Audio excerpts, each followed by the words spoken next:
Protests that have broken out in Pakistan-occupied Kashmir, and this is over certain basic issues, civic issues, which the residents of Pak-occupied Kashmir are facing right now.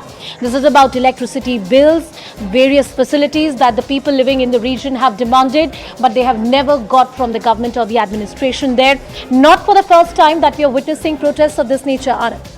Well, absolutely, and this is because of the Chinese influence. The entire Neelam Jhelum Valley, and this is something which we have highlighted repeatedly, the entire Neelam Valley today finds itself in penury and huge issues because of drought and water scarcity, because the entire Neelam Jhelum project, which is pushed by the Pak military under the aegis and because of the CPEC issue.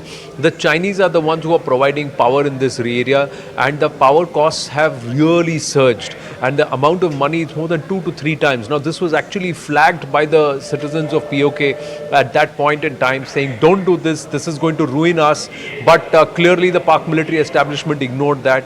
Today what's happening on ground is massive civic unrest because of the rising costs. And even the puppet who's sitting there cannot do anything, and he's also echoing those thoughts. Please remember, even during COVID, all used secondary material of COVID gear and PPE kits were actually sent to POK, and these were all Chinese material which was actually dumped. So this has been going on for a while in terms of the civic unrest, and that's the reason why the people in POK are not now going to dial it down. They're actually amping up the protests, and this is happening not just in Muzaffarabad. If you go further into Kotli and some of the other areas in Gilgit and Baltistan, there are continuous protests which are happening.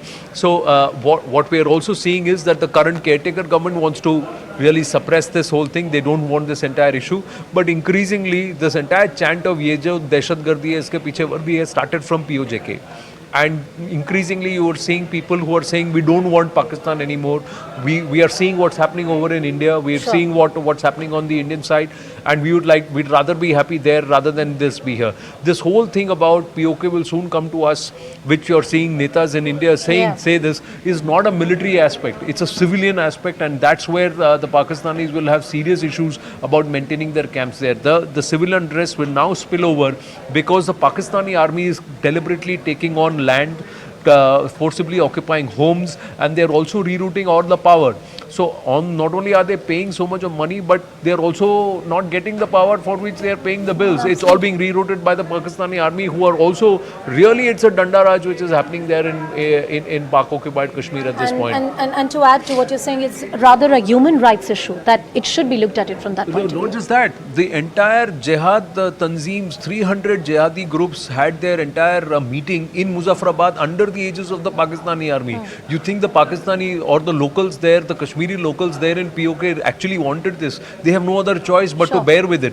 And this is something which they've set up some of the terror bases there, these terrorists, and along with that they get military cover. They again misbehave with the locals. They force the locals away from their fields. They occupy their fields. They can't do their farming.